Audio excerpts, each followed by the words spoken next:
Greetings and welcome everybody to a new video and book reading of the reading and discussion of the book Codeword Barbelon, 666 Danger in the Vatican, read and discussed by Joggler66, host of the program Hour of the Truth, and in conjunction with me, Bret Norman, an advocate for the study of Protestantism and the departure of ritualistic worship in an increasingly Romanized world.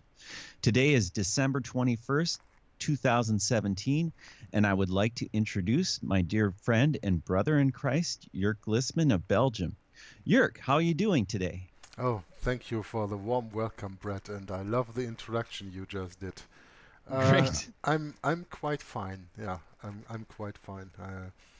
This afternoon I was going to the courthouse in Leuven, the city I live in, because in August of 2016 I was flashed on the highway with a little high speed, and it took the persecutor more than a year to bring that before court in a trial, and then I was sentenced to a fine, but I could convince the judge not to file me with a driver's license rejection. How do they say that when they take your driver's license for a few days or weeks? Right. Because I need that for my job. But I think we call it a revocation. A revocation, revocation Yes. of a driver's license. Yeah.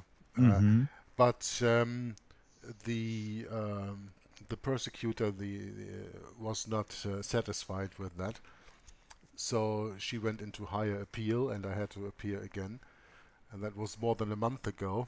And in the end, the judge told me, well, when you want to know what I sentence you to, then you come the 21st of December from 2 o'clock in the afternoon here, because we won't send that by mail. You gotta go there and ask for your sentence yourself, otherwise you are not even informed. Then all of a sudden, a few weeks later, probably you get a letter, and that tells you you have to pay this fine, and your driver's license is revoked for a week, 2 weeks, Right. a month, whatever. Right. So I went there and had a little fun over there. And of course, the persecutor got what she wanted. That's always the way. Satan always gets what he wants. Oh, yeah. And Of course. so the fine was unchanged. And now they revoke my driver's license for 8 days.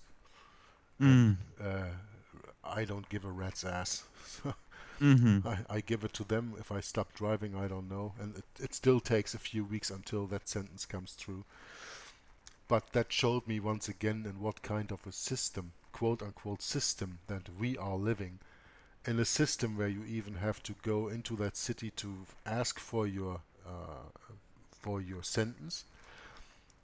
And when I wanted to take that with me, she said, no, you can't take that with you, but we can make you a copy. I said, okay, do me a copy. Well, that costs €2.60, and it will send to you by mail within 3 days. Oh, man. As if they are not even in the possibility to make a copy there, as if they don't have a copy machine there, you know. And I said to them, what is this joke about anyway, that I have to come here to ask for my sentence instead of you guys sending? Yeah, we have so many things to do. I said, and you ask more than €100 on the costs of this whole court thing. And then you are short of €1.50 for a stamp to put it in an envelope and send it to my home. What kind of justice is this? So I was really laughing with these guys over there, with that woman over there. She was very friendly, and I really had to watch what I'm saying. Yeah. Oh, everything you can and do say will be recorded. Yeah, can and will be used against you, Brett. Yeah, that's right. Well, I just had my fun with it, you know. So Sure. Yep. It's all you can do. yeah, I thought if the driver's license revocation is more than a week, I mean 8 days a week, that's okay, that's the norm. I told myself if that is more than that, then I'm gonna go into appeal because I know I need my driver's license to earn money. So when they sentence me to a fine, they always have to give me the possibility to earn the money to pay the fine. When they Oh revoke my yeah. driver's Well, there's license, I so can't much do it. speeding that goes on, and believe me, Yeah. I'm just as much of a lead foot as anyone else. And if I ever got caught, it'd be the same thing, more or less. But they don't revoke licenses here; they just fine you. Yeah, lately I have really stopped with my lead foot because I also have that, a foot of lead, huh? A very heavy Yeah. red foot. I really stopped that, and I'm really changing my attitude towards driving in that way, and I have no problem Sure. with that. I mean, that's probably because I'm getting older. I don't know. Sure. Sure. Anyway, Yeah. You know what? It comes and goes, doesn't it? yeah, I have the same issue. It's sometimes like, sometimes you have that when you are driving what am I behind. thinking? Yeah, Driving around like a little upset kid. I mean, it doesn't help anybody.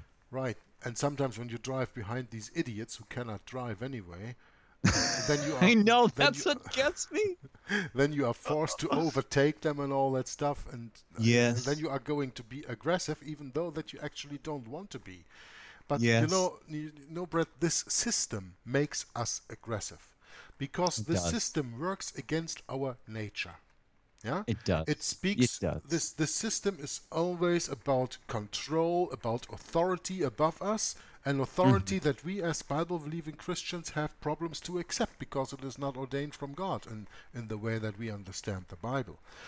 Hmm. And every time when we move outside of our four walls where we live in, you in your house over there in the United States and me in this apartment here in Leuven in Belgium, when we go outside of our walls, out of our quote-unquote sanctuary, Hmm. we have to go into the system and deal with that system, and we have to deal with lying, cheating, bribing.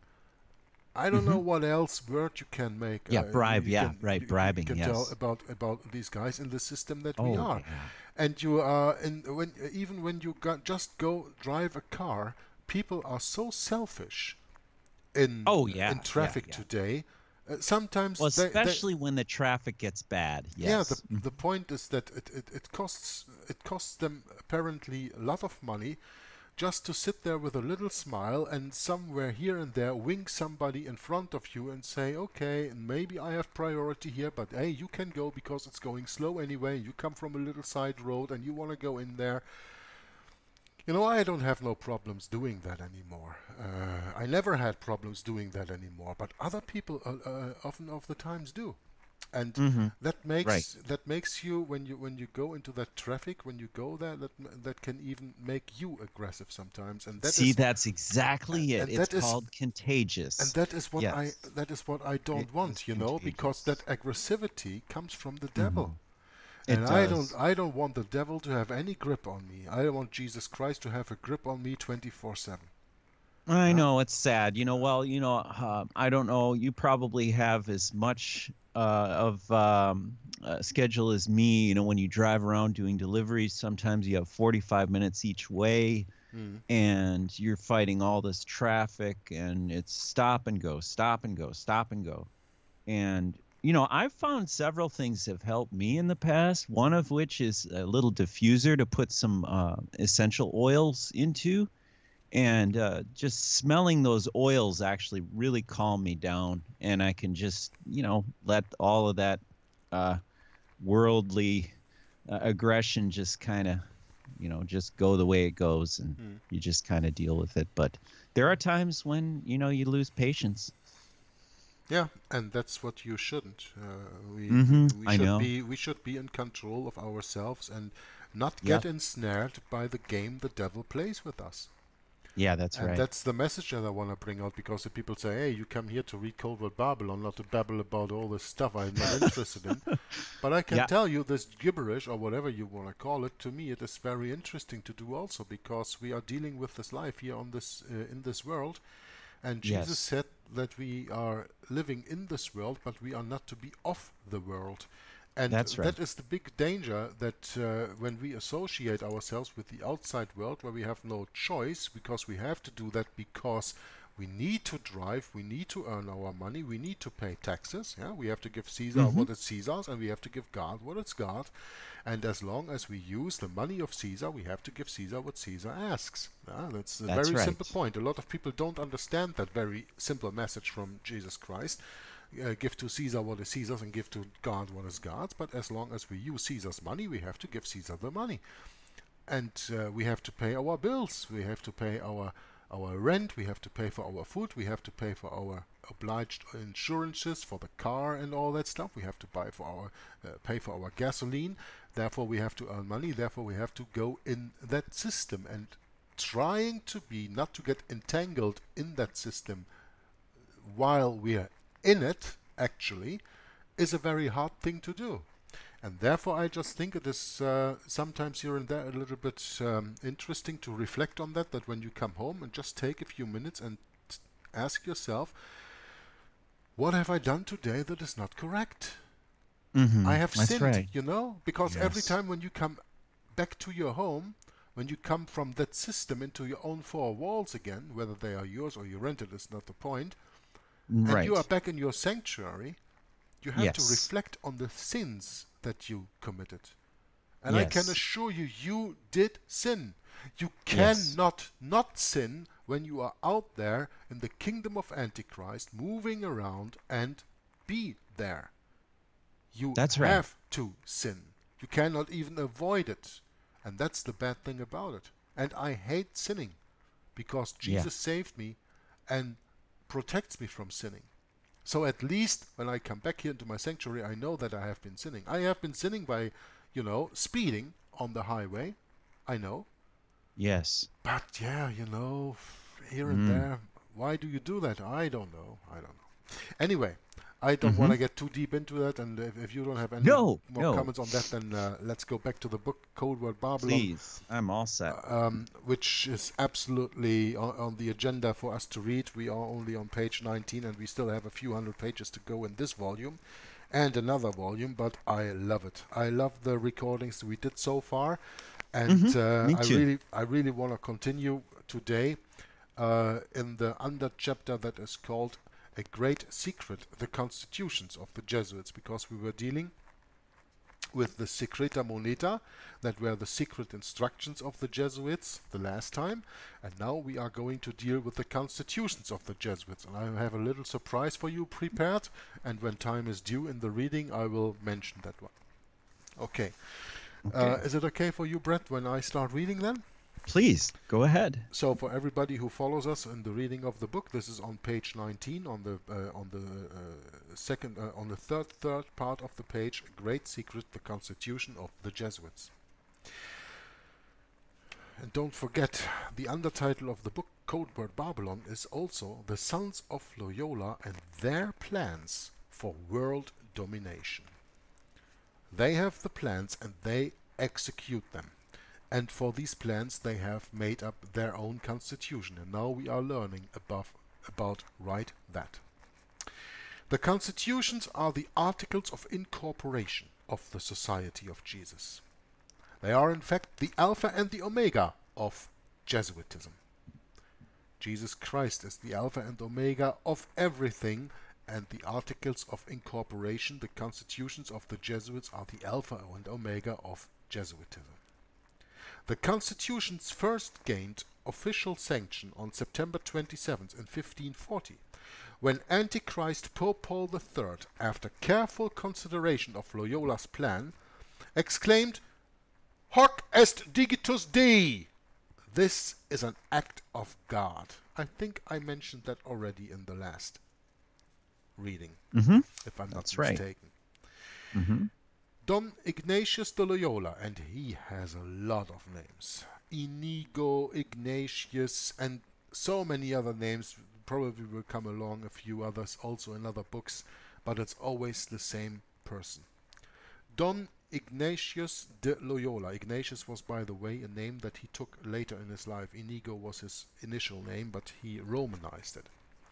Was made the first Jesuit general. The bull of Antichrist Paul III, incorporating the society into the Catholic Church, gave to Ignatius Loyola and his companions the power. Carte blanche means a white card, meaning you can do everything. You get a card and you fill in whatever you want to do for yourself. That is the meaning of carte blanche. It's a permission, you know. You are giving a card with permission, with authority, of what you can do. When you get a white card, you fill in what you want to do yourself. As Aleister Crowley said it, do as thou wilt shall be the whole of the law. That's a carte blanche, you know? Sure. So I say carte blanche, that's more the English expression, but it is carte blanche because it's French in the beginning. Carte means card and blanche means white. Okay? Mm-hmm. So the Pope of Antichrist Paul III, which is not mentioned by name here, which is Regimini Militantis Ecclesiae, and you can look that up on the internet yourself, gave carte blanche, or a white card, to make the constitution and rules and also to alter them. This legislative power, quote-unquote, to make constitutions and quote-unquote rules rested in the hands of the general and his office. That is, in a quote-unquote congregation representing them. You have to understand, dear listener, what happens here. The Pope gives the total rule to the Black Pope, the general of the Society of Jesus. And when the Pope does that, that actually means that he is giving up his own authority. He gives the Black Pope the chance, the possibility to even gain power over him, because he got carte blanche, right? He got full permission. You want to say something, Bret? Oh, no, that's fine. I was just thinking about something else. I'm sorry. Ah, okay. Okay. Now, that congregation continues to exist even to this very day, and until April 19, 2005, it was headed by the present Pope, Benedict XVI, who was Cardinal Joseph Ratzinger, then at the time. By the way, before this Cardinal Joseph Ratzinger became Antichrist Pope Benedict XVI, he was 25 years the head of the office of the Inquisition, which has today, of course, another name. It is not called the Inquisition anymore. It's the same office, but it has another name. It is the Office of the Doctrine of the Faith. The bull of Antichrist Pope Paul III in 1540 gave every Jesuit a dispensation to, quote, lay aside all professions of regard to the papal cause, and make outward profession to any religion or government they choose, unquote. It is said that Antichrist Pope Paul III rejoiced at the reading of the constitutions, and that a congregation of cardinals had also reported most favorably to the Pope upon them. But despite their alleged virtues, these canons were kept as a great secret. Now, the constitutions, as we shall see, is an enormous secret code. And now comes a quote. Translated into Latin by the Jesuit Polancus and printed in the College of the Society of Jesus at Rome in 1558, they were jealously kept secret, the greater part of the Jesuits themselves knowing only extracts from them, unquote. And we can verify that quote when we open the book by G.B. Nicolini, History of the Jesuits, which is actually called History of the Jesuits, Their Origin, Progress, Doctrines and Design, on page 30. Now, that book from G.B. Nicolini I can advise everyone to get, and you can get it easily as a PDF on the internet. And because I have that here, it is a 556 page long book, I will just go and read a little bit from the preface of that book that was cited here in Codeword Barbelon by G.B. Nicolini, and want to tell you what G.B. Nicolini in his preface in the book History of the Jesuits, Their Origin, Progress, Doctrines and Design has to say about the Jesuit order. I trust, Nicolini says, that in the following pages, only about 555 more pages than this one, I have succeeded in the task I proposed to myself of conveying to my readers a just and correct idea of the character and aims of the Brotherhood of Loyola. The Brotherhood of Loyola is another term for the Jesuit order. La Compagnie de Jesus, as it is called in Spanish, or the Company or the Society of Jesus. At least I have spared no pains to accomplish this end. I honestly believe that the book was wanted, for liberal institutions and civil and religious freedom have no greater enemies than that cunning fraternity, while it is equally true that although the Jesuits are dreaded and detested on all sides as the worst species of knaves, there are few who are thoroughly acquainted with their eventful history, and with all those arts by which the fathers have earned for themselves a disgraceful celebrity. The fault does not altogether lie with the public, for, strange to say, there is no serious and complete history of this wonderful society. I have done my best to supply the deficiency, and I indulge the hope that, if the book is fortunate enough to challenge public attention, it may be productive of some good. In no other epoch of history certainly have the Jesuits been more dangerous and threatening for England than in the present. I am no alarmist. I refuse to believe that England will relapse under the papal yoke and return to the darkness and ignorance of the Middle Ages because some score of citizens pass over to the Romish communion. But at the same time, I do believe that many bold and less reflective persons make too light of the matter, and are wrong in refusing to countenance vigorous measures, not for religious persecution, but to check the insolence and countermine the plots of these audacious monks. And with this I will stop reading of the book from Niccolini. But I think that it is very important that here and there we cite the sources that P.D. Stuart takes to base his book upon, and then read here and there a little bit from the book, because we are going to read other quotes also coming from James Atkin Wiley and the History of Protestantism, and in the very first part we also read a little bit from that book. And I think this is at least my idea about it, and I think that Bret will agree with me on that, that we are not only here just to read this book from cover to cover, but to discuss the book and to try to give you an insight that is even deeper than P.D. Stuart with his book does, and that is also only possible when we take into consideration his sources of the book and can even widen his quotes like I just did by reading to you part of the preface of G.B. Niccolini's History of the Jesuits, to make sure that you understand that the constitutions that have been formed by the Jesuit general and his companions at that time were written under a carte blanche, means under complete freedom of action they ever wanted to do. And therefore I thought that it's very interesting not only to read the meaning and opinion and the writing of P.D. Stuart in this book, but also to involve the people that he quoted as sources in his book. Do you agree with me on that, Bret? Oh, absolutely right. Yes, and it's not a matter of just covering the items contained in the book, but also everything related to that, and however long that takes to do. I have no problem.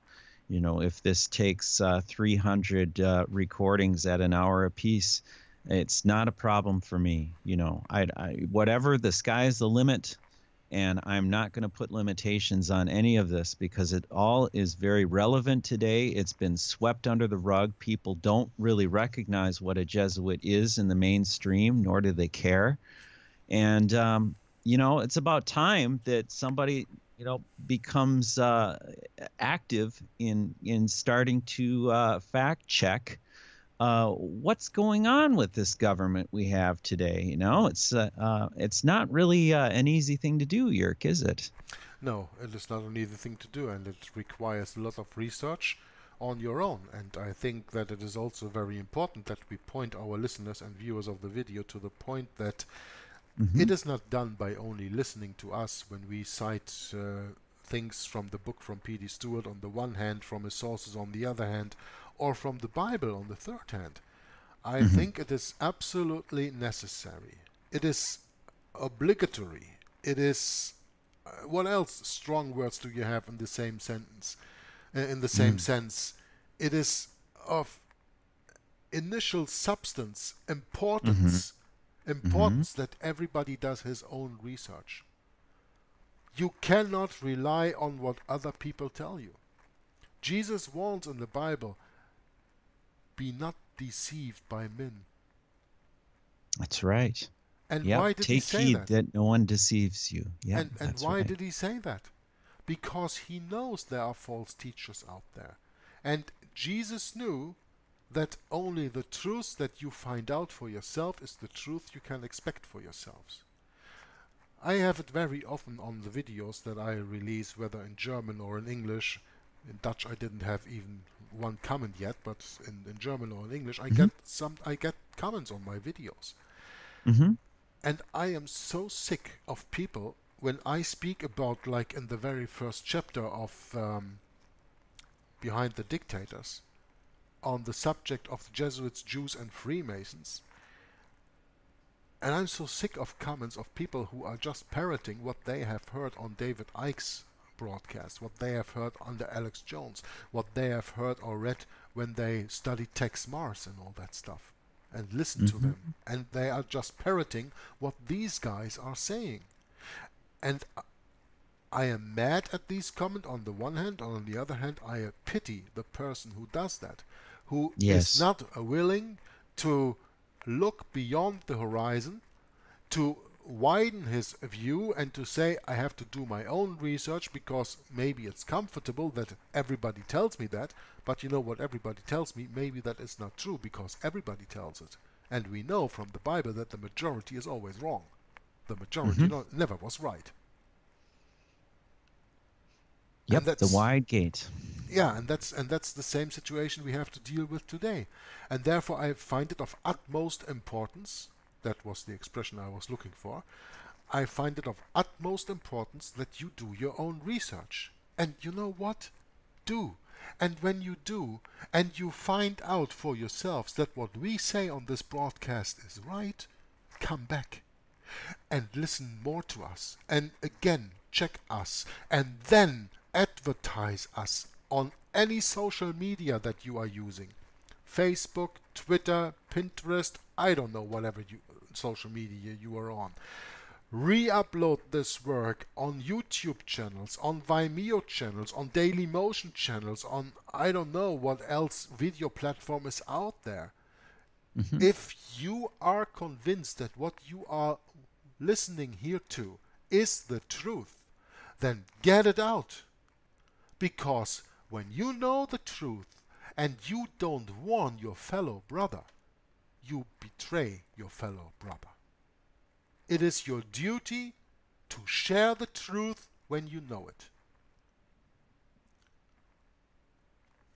Yes, and depending on who you are talking to, you know, there are people that I know that are grown up in families that are involved with Jesuitism, and perhaps they just haven't taken a step outside of the ritualistic worship and outside of the church and outside of all these different layers of this onion that Jörg and I were talking about, and question it again, then maybe they can take a different look at it.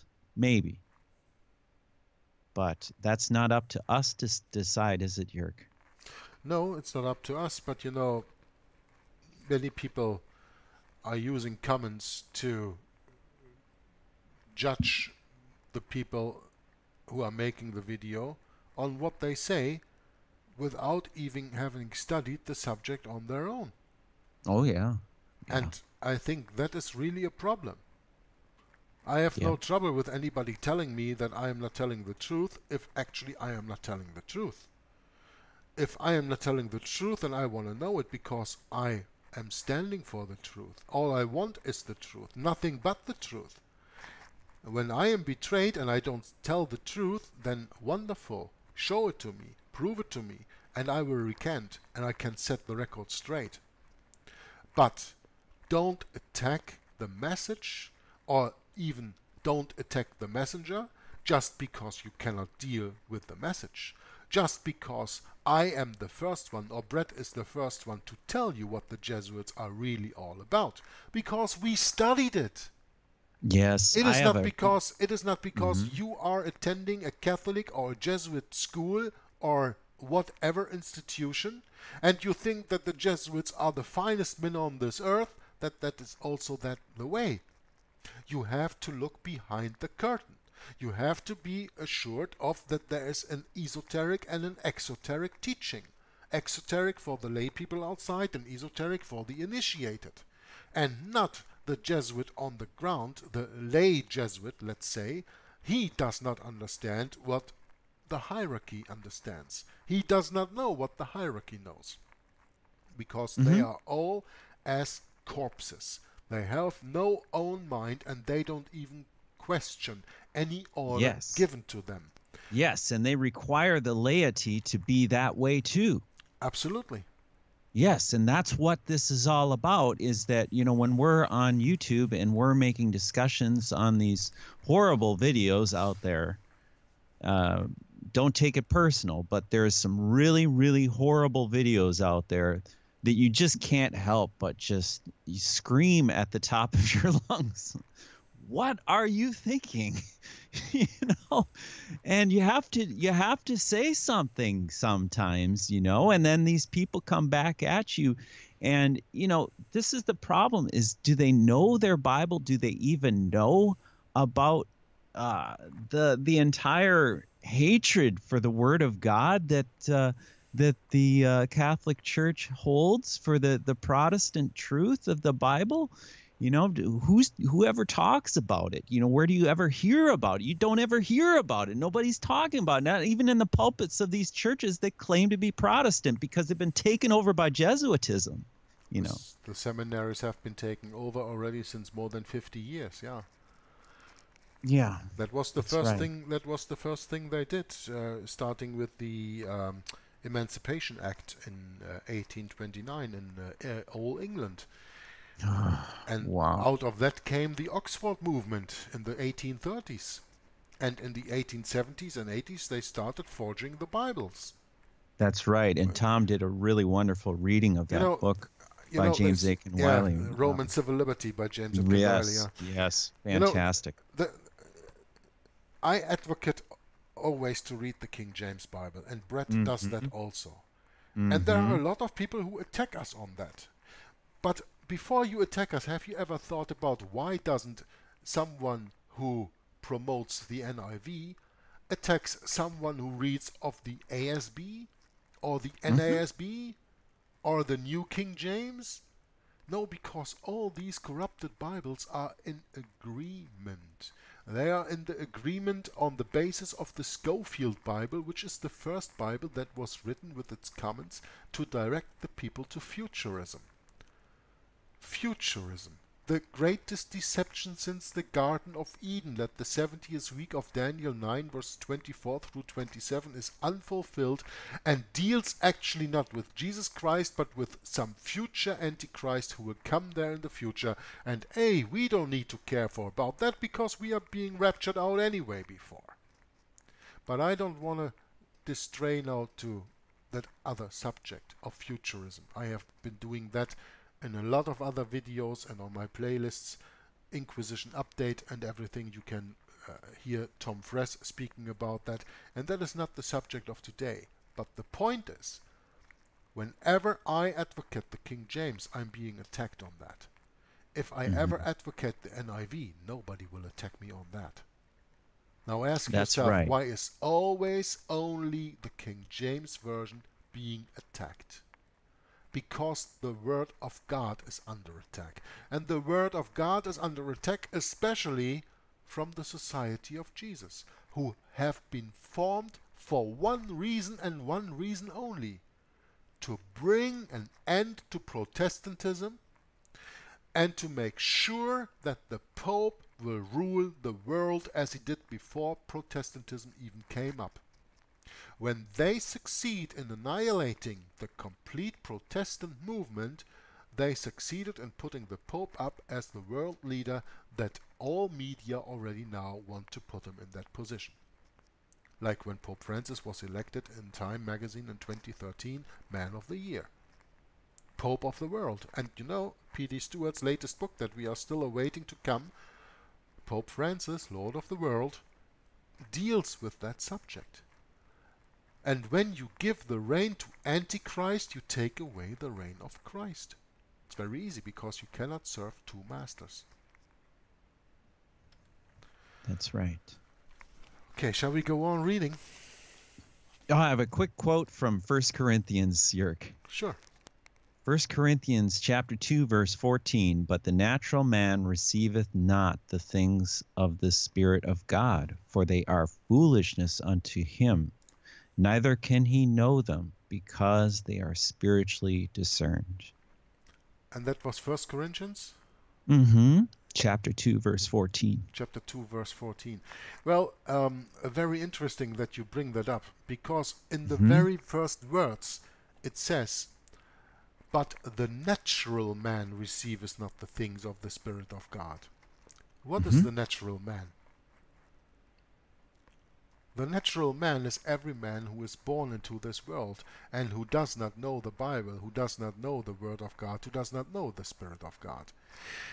The natural man, yeah? So we are not speaking about artificial intelligence or all that stuff. We are speaking about a natural born man. Whether he be male or female, doesn't matter, but we speak of the race of man, okay? That natural man receiveth not the things of the Spirit of God, because he does not know the Word of God. That's what the Bible here wants to tell us. Only the people who know the Word of God understand the Word of God, and they are in the Spirit. The natural man thinks that those words are foolishness unto him.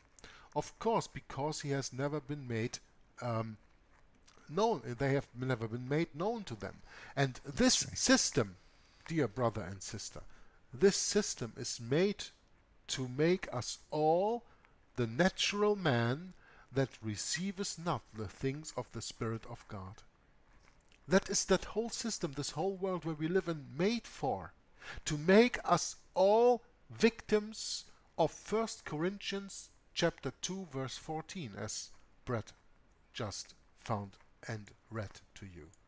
To make us all these natural men that receive nothing of the things of the Spirit of God, because we think this is all foolishness, and therefore we cannot know Him, because we have no spiritually discernment.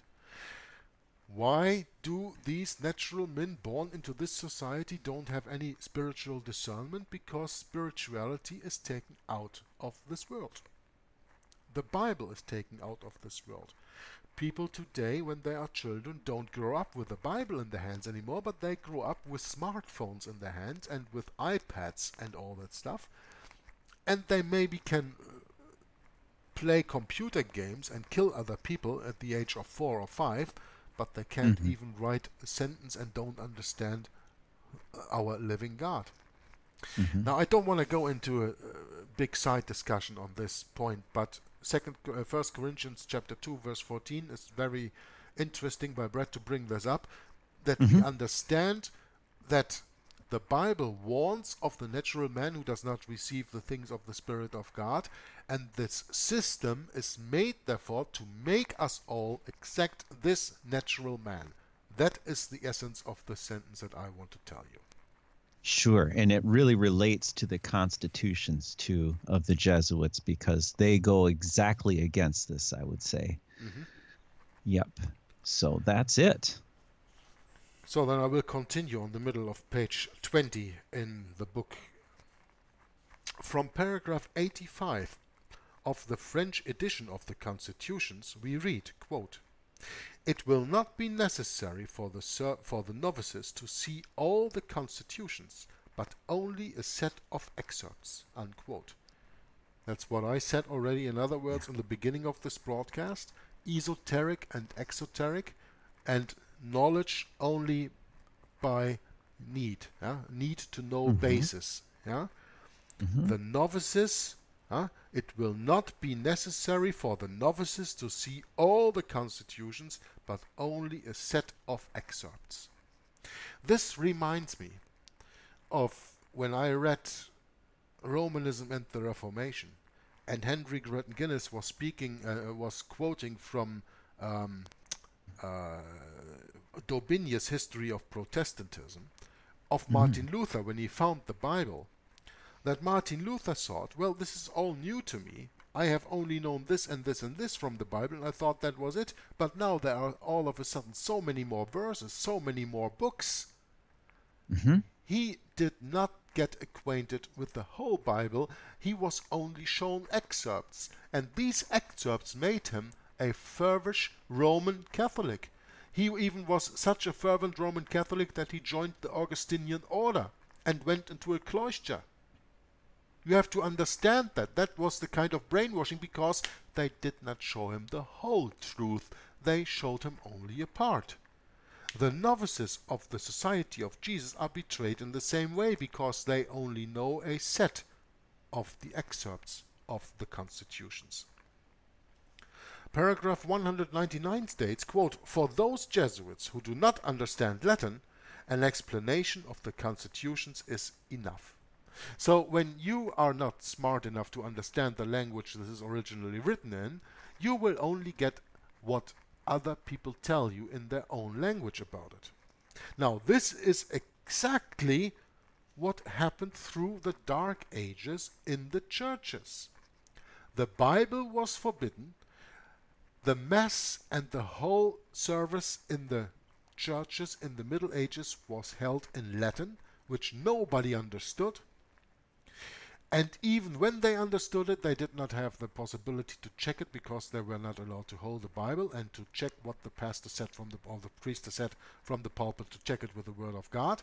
But they were all indoctrinated by a language that most of them didn't even understand. And even if they did understand, they did not have the papers to control the truth of that, what was spoken about. And this reminds me exact of that. For those Jesuits who do not understand Latin, an explanation of the constitutions is enough. Well, for those quote-unquote Christians who don't understand plain English, an explanation of the Bible is more than enough. Don't read the Bible for yourself. Don't understand the Bible. I'm going to explain it to you. The explanation of the Bible has to be more than enough for you, because if you are so dumb not to read it on your own, that's what you're going to believe.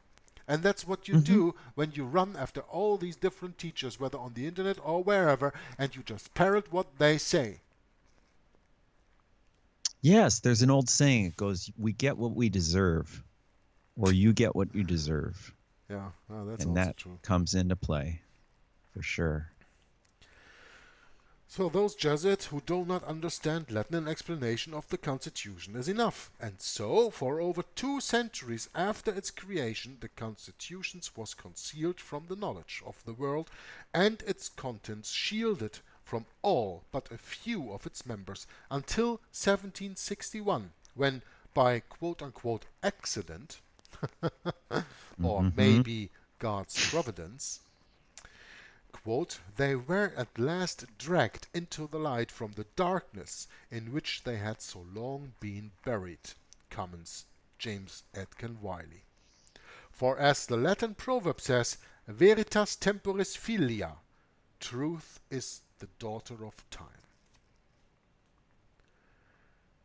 The brief history of how the constitutions came to be discovered is as follows. Now listen, because this is really getting interesting.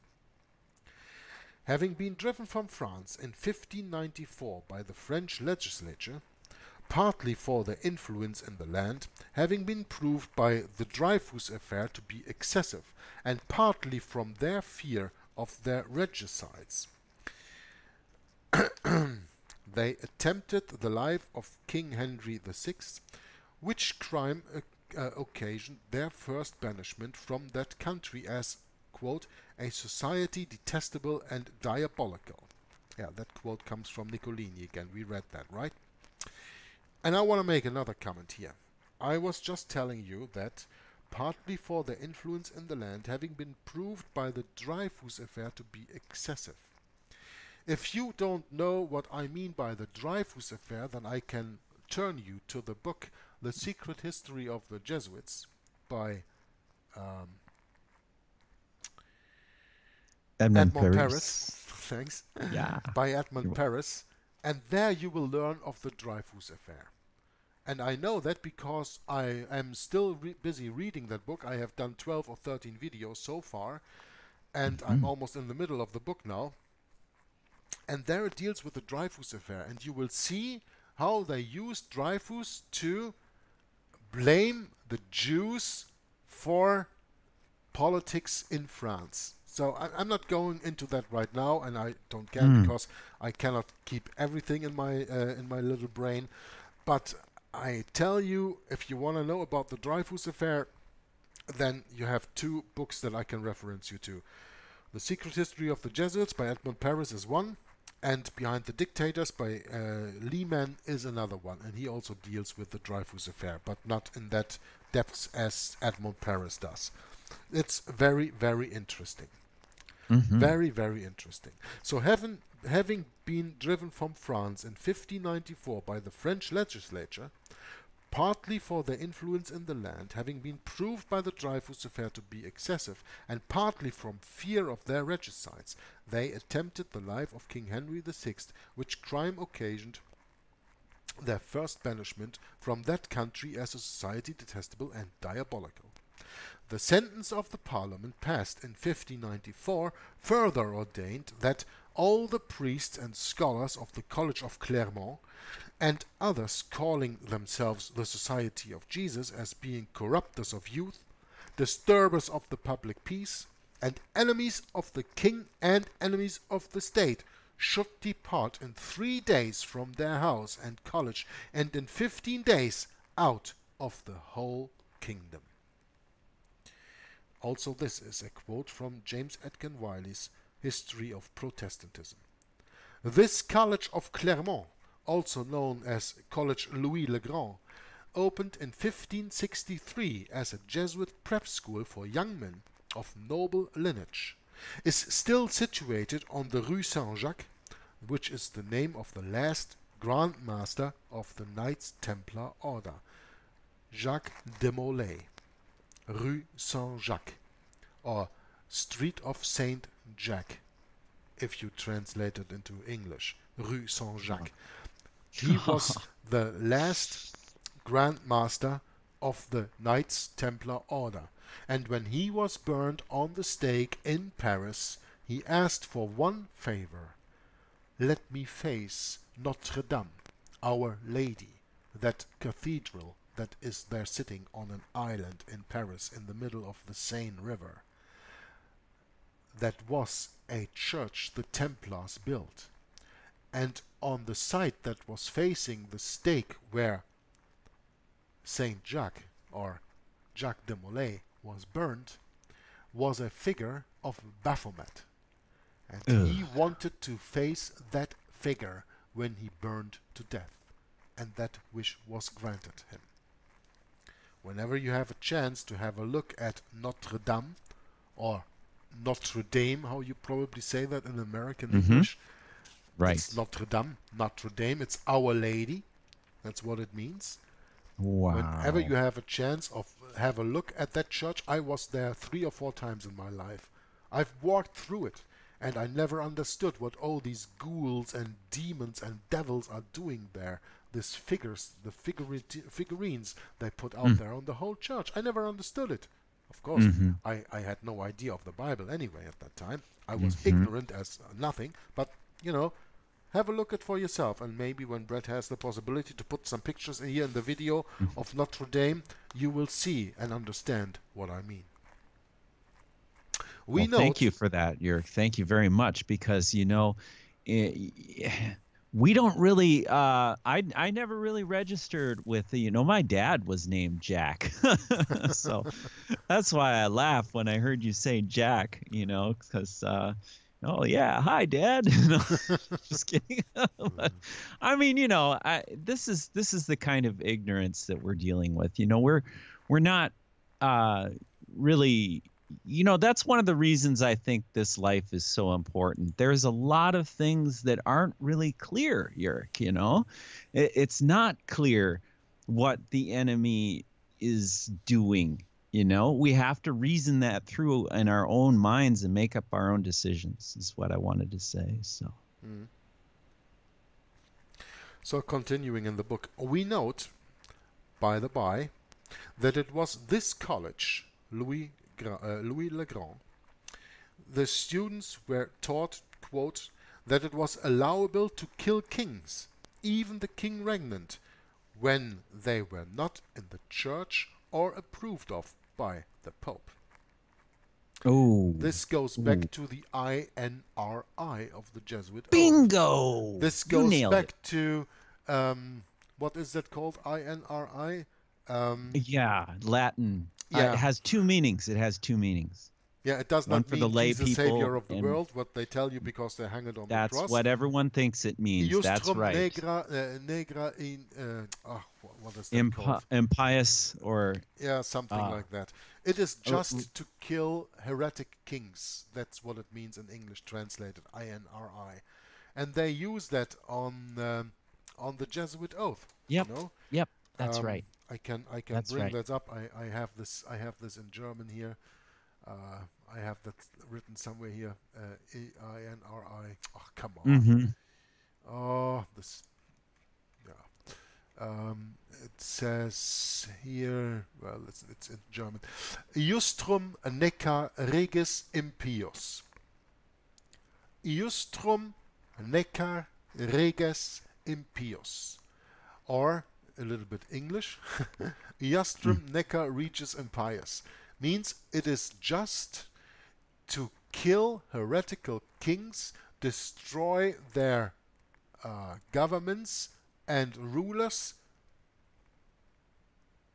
Yeah, it is just to kill and to annihilate kings and governments and rulers who are not, as it says here in the book, who are not under the who are not approved by who are not in the church, or who are not approved by the Pope.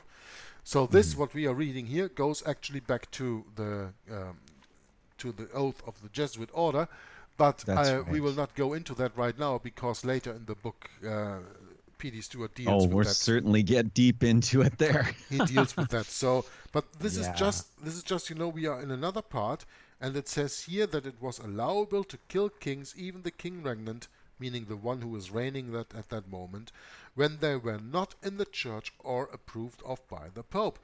And this is taught to the college students of Louis le Grand, a Jesuit school. There they are already indoctrinated with the Jesuit dogma of INRI, as I just read to you what that means. Many of its old boys became great statesmen, leading ecclesiastics, the likes of Cardinal Fleury, and philosophers of note, like Voltaire, also known as François-Marie Arouet. If you think that Voltaire was his real name, think again. If you think that Voltaire had nothing to do with the Jesuits, think again. He was a trained Jesuit. The author of Letters to England being prime examples. Molière and Victor Hugo are two other former students who also became famous writers. And then we see here in the book a picture of the Lycée Louis le Grand. That's the entrance to the famous Jesuit school at Clermont, Louis le Grand. Countless other pupils of his Jesuits, of this Jesuit incubator at Clermont, rose to become statesmen, diplomats, prelates, marshals of France, and members of the Académie Française. Men like Georges Pompidou, Valéry Giscard d'Estaing, and Jacques Chirac. I hope that you at least remember the last one, Jacques Chirac, who was the prime minister in the beginning of the 2000s in France, and Valéry Giscard d'Estaing, who was president of France, I think, in the 60s and 70s, as far as I remember. When I was a child, I remember that he was a politician over there. Valéry Giscard d'Estaing. And this is very difficult for me to explain that name in English, so I'll speak it the way that it is pronounced in French, because I cannot anglicize these French names. Oh, that's excellent. Yeah. So let's go back to the beginning of the sentence. Men like Georges Pompidou, Valéry Giscard d'Estaing, and Jacques Chirac, all former presidents of the French Fifth Republic, and each one spent time on the benches of the Jesuit College Louis le Grand. That means all of them were Jesuit educated. Other renowned students of the College of Clermont include King Nicholas I of Montenegro and Leopold Sédar Senghor, the first president of Senegal. And we could easily add many more important names to this list. As Élie de Beaumont wrote in 1862, quote, "The Jesuit College of Paris has for a long time been a state nursery, the most fertile in great men," unquote. But why should anyone be surprised at this? Did we not read earlier about the chapter in the Moneta Secreta headed, quote, "What must be done to get the ear and intimacy of great men," unquote, when we were speaking about the confessional? Today the building stands on the very same spot, and it is still one of the most renowned schools in Paris, renamed the Lycée Louis le Grand. But we have digressed. We know the history of this building and of that school, and just by giving it another name, it won't influence what it is and what it stands for. But when you don't know the history of that building, when you don't know the history of that school, you just read, oh, it's called Lycée Louis le Grand, normal name, don't matter, and you don't know the Jesuitical history that building represents. To come back to the constitutions. Yeah, sometimes we really need to go back to this book. I'm sorry. It is so easy to get side drifted by this, because it's such a wonderful subject.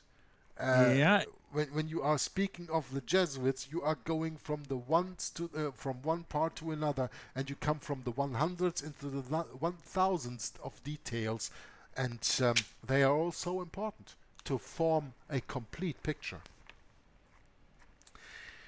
To come back to the constitutions, more than a century after the French Parliament passed its law in 1594, the Jesuits returned to power in 1723, creeping back as traders and merchants, and for some time they held out against the calls of their dissolution until the episode with Fleury, the Jesuit-educated ecclesiastic and minister of state under King Louis XV, compelled them to again retire from the field of action.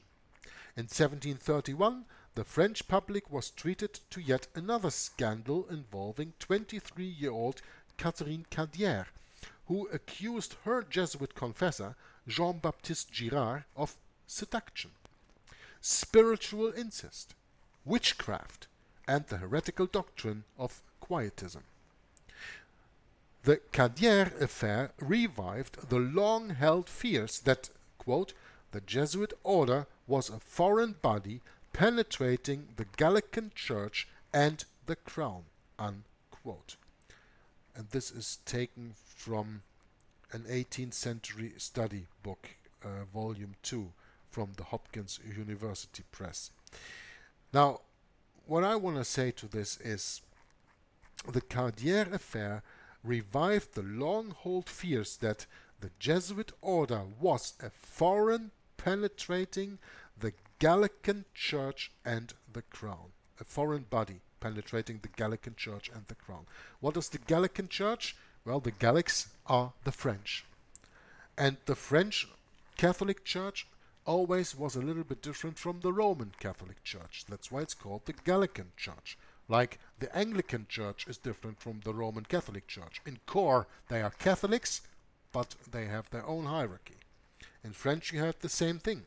And the Gallican Church did not accept the ultramontanism of the Pope, meaning the absolute power of the Pope. Therefore, Rome always had a problem with the French. And the Jesuit order was was a foreign body penetrating the Church and the Crown, meaning the Jesuits are a foreign body because they have their allegiance to Rome. That's why they are foreign. Foreign to France because they don't act for the good of France. They don't act for the good of the United States of America. They don't act for the good of Belgium or Germany or whatever country. They act for the good of the Roman Catholic Church, for Rome, for the Vatican, for the last beast, the fourth beast of Daniel 7. When we relate this to the Bible, the Jesuit order was a foreign body penetrating the Gallican Church on the one hand, meaning the spiritual part of France, and the crown, meaning the temporal power. Jesuits always infiltrate the two, because to them the state is a servant of the church. Therefore, they have to control the church, and they have to control the temporal power, the king, the crown in this case. Yeah? And that's the same way that it is today. They came in through the pulpits in the church, and they came in through Congress and Senate to the politicians. And they control both sides. They control the spiritual side, not only of the United States of America, but in the meantime of almost the complete world. And they control also the temporal side, meaning the crown, the government. Okay? They faced further scandal in 1761 due to the now famous Lavalette lawsuit of 1759. Now this is going to be interesting. This new episode of Jesuit intrigue brought about the bankruptcy of the French Jesuit Father Lavalette and exposed the inner workings of the Jesuit order, which story I will now relate. We have been warming up for almost an hour to bring you to the point where we will read about Father Valette, a Jesuit father who has been betrayed by his order, and then when he was brought to court, well, okay, I'm not going to tell it right now. I'll leave you hanging for the next part, because this is where we're going to stop the reading, because we have already done a little bit more than an hour, and we will not do much more than an hour in every reading, because we want to hold your attention to it. But in the next reading, we are going to go into the episode of the Jesuit intrigue that was brought about by Jesuit Father Lavalette, and we will read on next time here on the bottom of page 22 with the fourth reading of Codeword Barbelon, Danger in the Vatican, and the Sons of Loyola and their plans for world domination. Bret, do you have some closing comments before I can make a closing word and then you can make the final closing word? You have something else to say about the things I just read?